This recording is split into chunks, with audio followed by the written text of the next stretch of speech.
noite, meus queridos irmãos e irmãs. Estamos felizes em darmos início a mais um Evangelho no Lar, programa elaborado e apresentado pelos estudantes dos cursos online do Lar Ismael. Sejam todos bem-vindos. Jesus possa envolver a cada um de vocês em seus lares em muita luz, paz e alegria. Aqueles que quiserem, coloquem um copinho ou uma garrafinha com água para ser fluidificada pelos amigos espirituais. Dando início ao Evangelho de hoje, vamos convidar nosso irmão Paulinho, que fará a leitura de harmonização e a prece inicial. Paulinho, por favor. Boa noite a todos, muita paz. Do livro da Esperança, Emmanuel, lição 64, Médiuns de toda parte. Assim como tu me enviaste ao mundo, também eu os enviei ao mundo. Jesus, João, capítulo 17, versículo 18. A figueira que secou é o símbolo dos que apenas aparentam propensão para o bem, mas que em realidade nada de bom produzem. Capítulo 19, versículo 9.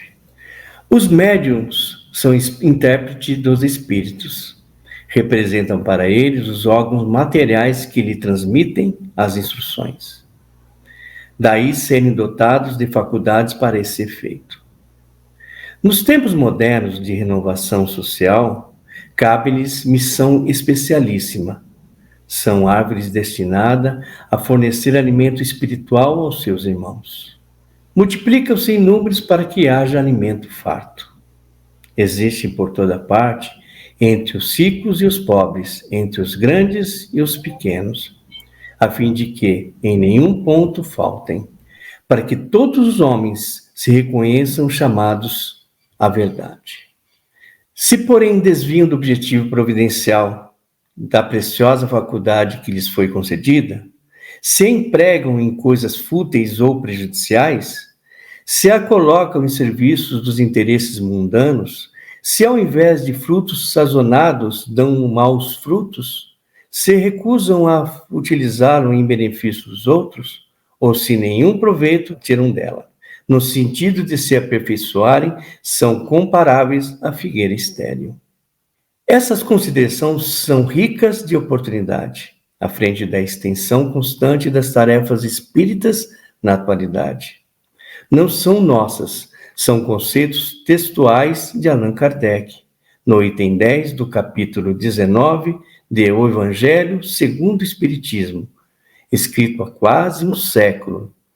Os médiuns são legiões, funcionam aos milhares em todos os pontos do globo terrestre, seja na administração ou na colaboração, na beneficência ou no estudo, na tribuna ou na pena, no consolo ou na cura, no trabalho informativo ou na operação de fenômenos.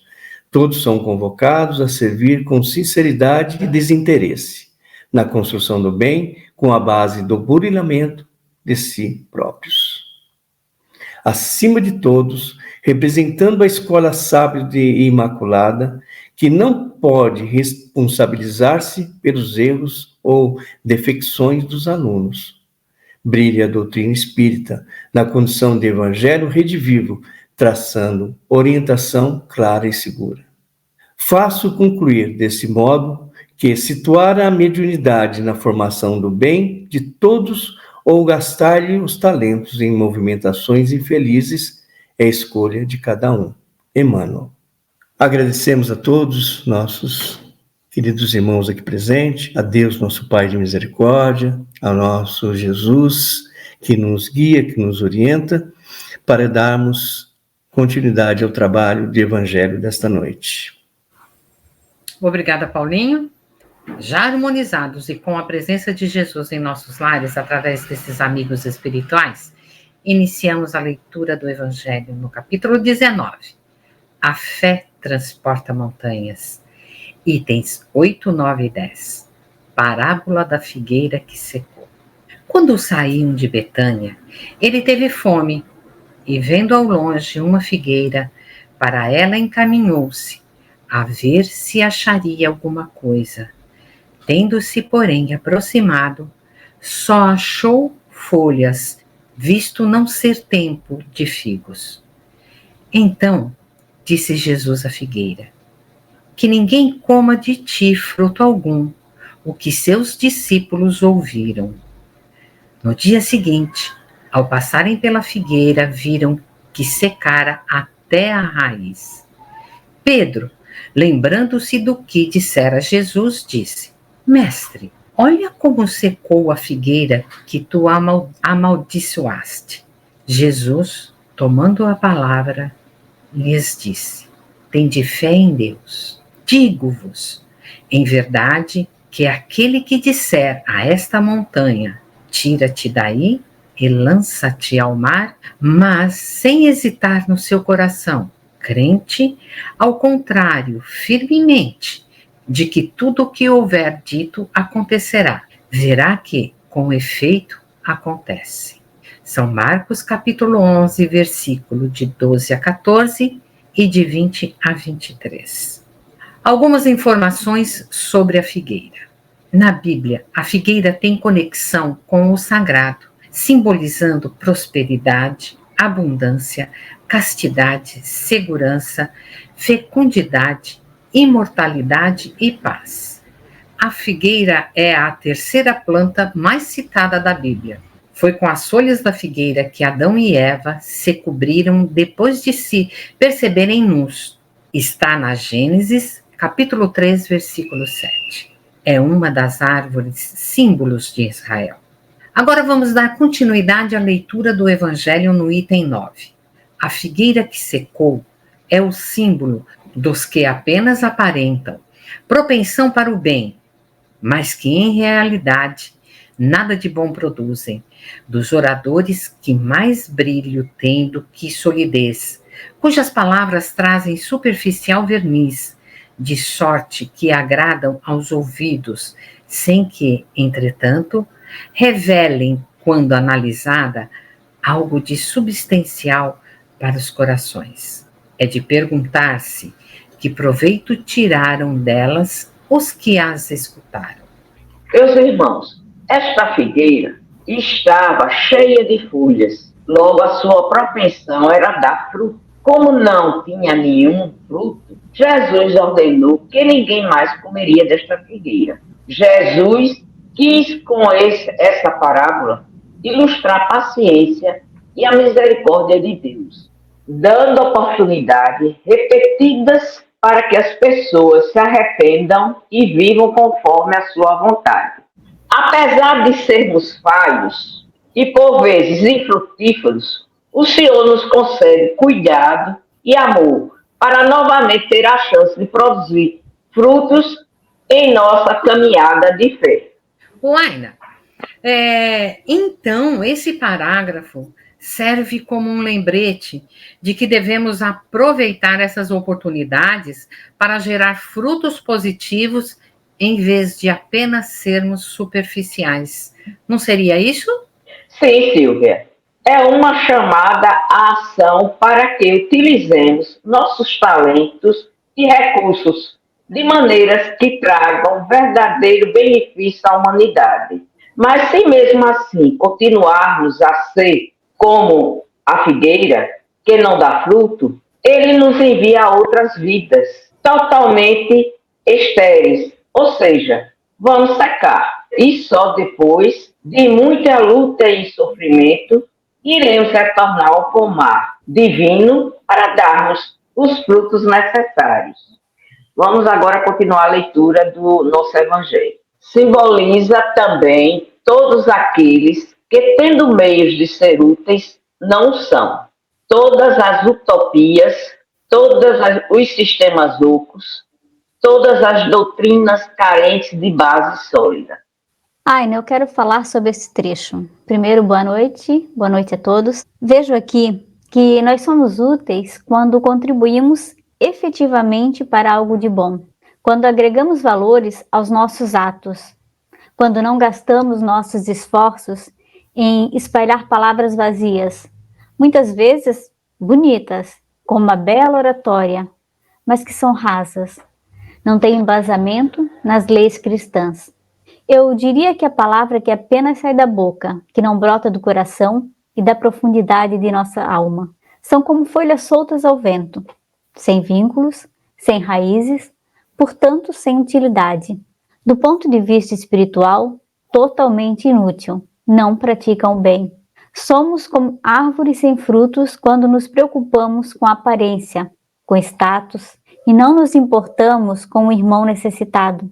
Quando perdemos a oportunidade de espalhar a palavra de Deus, os ensinamentos de Cristo, a gente vê muitos que podem ser úteis pelo conhecimento que possuem e se contentam apenas em aparentar ser úteis. Desse modo, podemos dizer que ser útil é praticar o bem e a falta de bondade torna a pessoa inútil. Eu conheço uma médica muito bem conceituada aqui da minha cidade, extremamente competente, só que ela tem um grave problema de comunicação. Eu tive a infelicidade de ver uma pessoa da família muito querida voltar do seu consultório sentenciada de morte.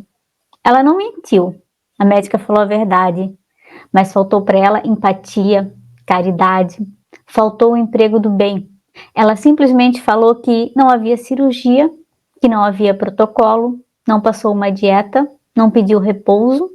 Era para fazer o que ela conseguisse, aproveitar o pouco tempo restante com quem ela amava. Acredito que é muito cruel tirar toda a esperança da pessoa. Ter muitos títulos, especializações, não te dá o direito de ser cruel. Apenas ter o brilhantismo acadêmico não ajuda o ser como espírito imortal. Necessário se faz ser acompanhado do amor. Ser árvore que apenas dá fruto não é suficiente. O fruto precisa ser bom. Exato, Ionara. Infelizmente, temos ainda em nosso mundo um número expressivo de irmãos que são como a figueira que Jesus repreendeu.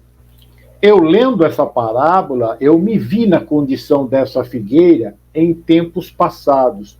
É por falta do verdadeiro conhecimento, de que é portador o Evangelho. Eu analisava tudo sob o prisma do particularismo, como se eu fosse o centro do universo, e agi muitas vezes como essa médica que você acabou de citar. E como agem muitos dos nossos irmãos que acham que detêm o poder. Isso é fruto do nosso orgulho e egoísmo. É falta de conhecimento. Depois que eu comecei a estudar a doutrina espírita, com mais vagar, aí eu fui conhecendo o verdadeiro sentido da palavra que Jesus nos trouxe.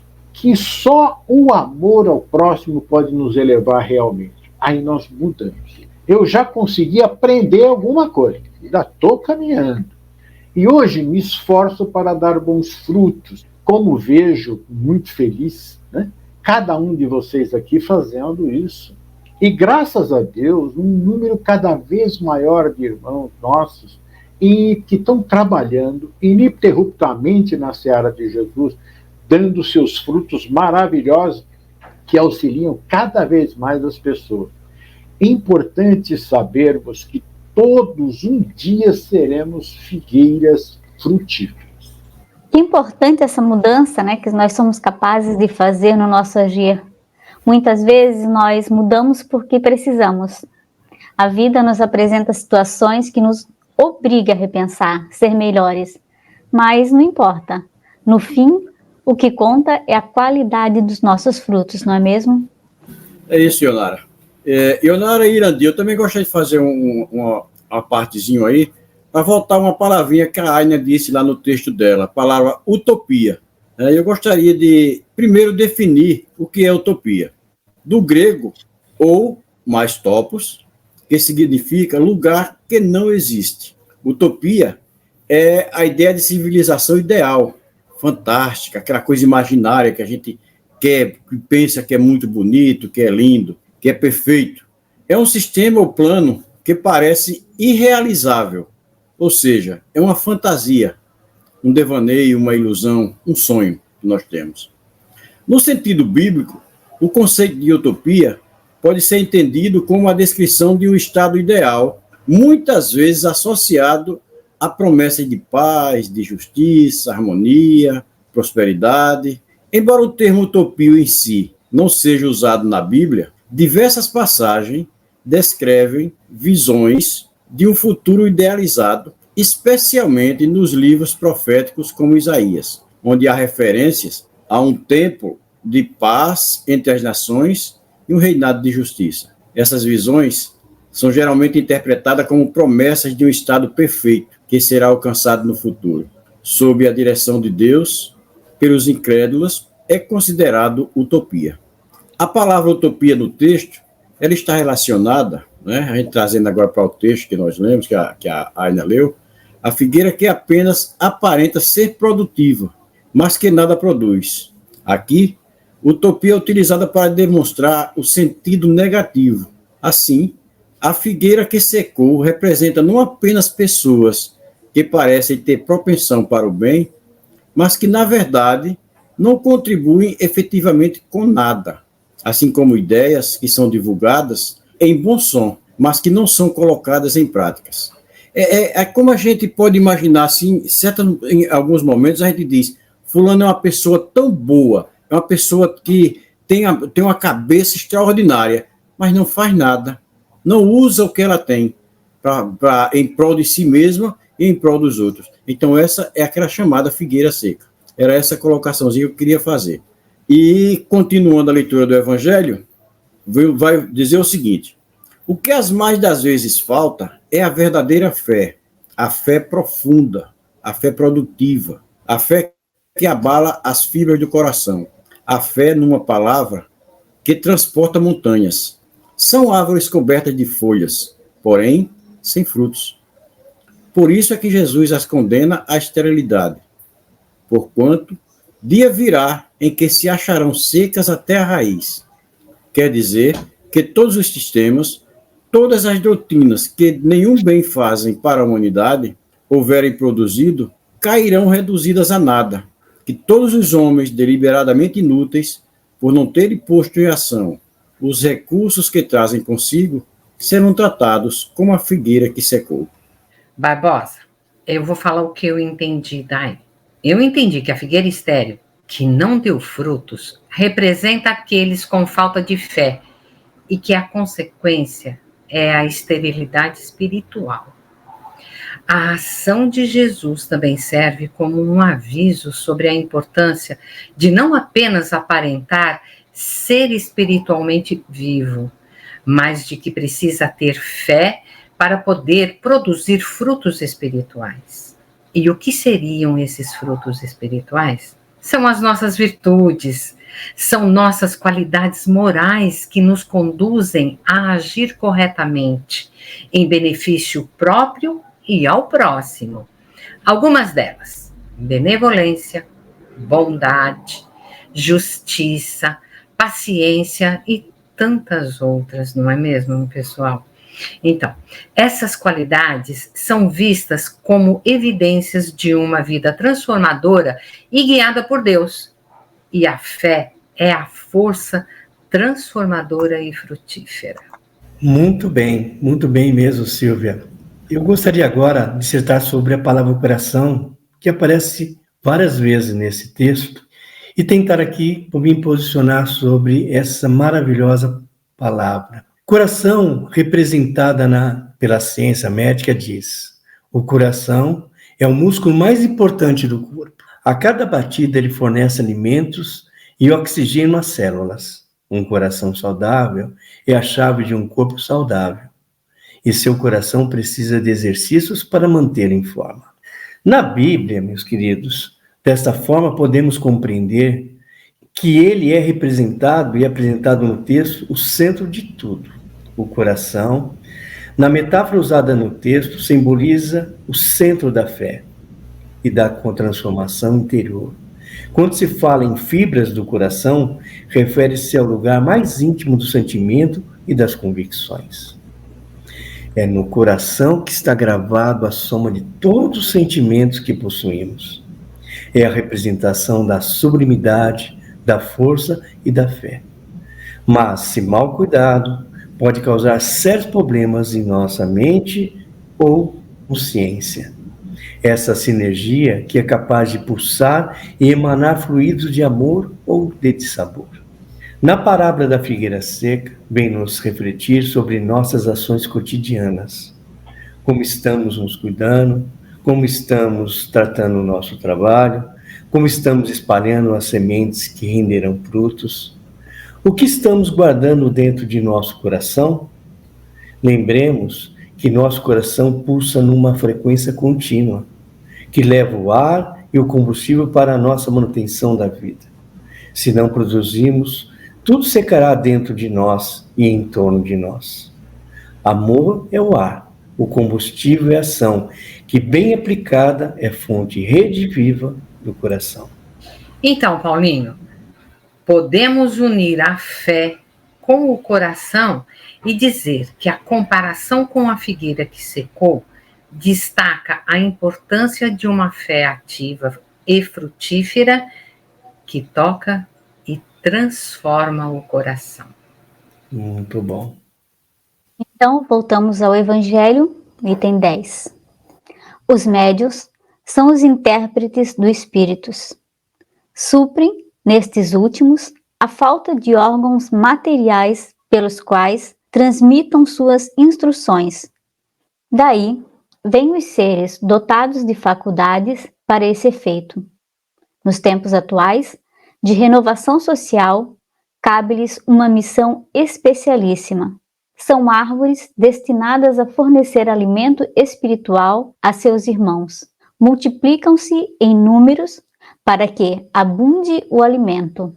Há-os por toda parte, em todos os países, em todas as classes da sociedade, entre os ricos e os pobres, entre os grandes e os pequenos, a fim de que em nenhum ponto faltem, e a fim de ficar demonstrado aos homens que todos são chamados. Se, porém, eles desviam do objetivo providencial a preciosa faculdade que lhes foi concedida, se a empregam em coisas fúteis ou prejudiciais, se a põem a serviço dos interesses mundanos, se em vez de frutos sazonados dão maus frutos, se recusam a utilizá-la em benefício dos outros, se nenhum proveito tiram dela para si mesmos, melhorando-se, são quais a figueira estéril, ou seja, que nada produz. Deus lhes retirará um dom que se tornou inútil neles, a semente que não sabem fazer que frutifique, e consentirá que se tornem presas dos espíritos maus. Eu quero falar sobre os médiuns que você acabou de ler nesse texto. Nós estamos atingindo um tempo onde tudo tem que seguir o caminho do amor. A missão do médium é sagrada. É a de ser intérprete do mundo maior em suas mensagens para a humanidade. Para desempenhar essa função, o médium deve estar preparado. Ele deve estudar e colocar em prática o Evangelho. Ele não precisa ser perfeito, mas tem que estar em luta constante contra as suas más inclinações. Temos exemplos de vários médiuns conhecidos e anônimos que lutam e sofrem. Lutam consigo mesmo e sofrem as agruras da vida e a incredulidade sobre o que trazem nas mensagens recebidas. Infelizmente, as pessoas endeusam médiuns que lhes prometem isso ou aquilo, mas rejeitam aqueles que lhe dizem o que precisam fazer para melhorar sua posição ou situação moral. Como vemos, é um trabalho árduo, mas estar em contato com os espíritos superiores é maravilhoso. A sensação de leveza e paz, a certeza que nos dá de que esse é o caminho, nos encoraja a prosseguir espalhando o Evangelho com carinho e amor. Assim, o plano maior direciona cada vez mais a mensagem de Jesus em todos os lugares e para todas as pessoas. E o médium é uma árvore que precisa dar bons frutos. E para isso, ele precisa trabalhar conscientemente, sabendo que o que vem por ele não é dele, que ele é um instrumento de Deus em benefício de todos, pelo bem que espalha, pela cura que realiza, em quem realmente tem fé, não é? E pelo ouvido atento, pela atenção sincera com que ouve o próximo, pelos conselhos que direcionam os caminhos. O médium que trabalha para o bem com humildade e sinceridade, será árvore frondosa a dar bons frutos. O médium que se deixa levar pelos interesses monetários, prestígios, que deixa seu orgulho envolvê-lo, cercado pelos espíritos inferiores, será figueira infrutífera e secará. Bem, meus irmãos, chegamos ao final do nosso evangelho e foi muito esclarecedor e muito bom. Eu vou pedir agora à nossa irmã Aina que faça a prece final e a fluidificação das águas. Com você, Aina. Bem, meus irmãos, vamos fechar nossos olhos e agradecer a Deus por nossa vida e sermos gratos por estarmos vivos e nos empenhando em nos melhorarmos. Peço também aos irmãos de luzes que abençoem a todos que acompanham nosso Evangelho e seus familiares, e fluidifiquem as águas colocadas em vossas presenças. Assim seja, graças a Deus. Graças a Deus. Agradecemos a todos os participantes do Evangelho e a todos vocês que estiveram nos acompanhando em seus lares. Lembrando que esse programa ficará gravado no canal do Lar Ismael no YouTube. Você pode assistir quando quiser e enviar para sua família e amigos. Afinal, divulgar a doutrina de Jesus é um ato de amor. Jesus os abençoe. Até a próxima segunda-feira, às 18 horas.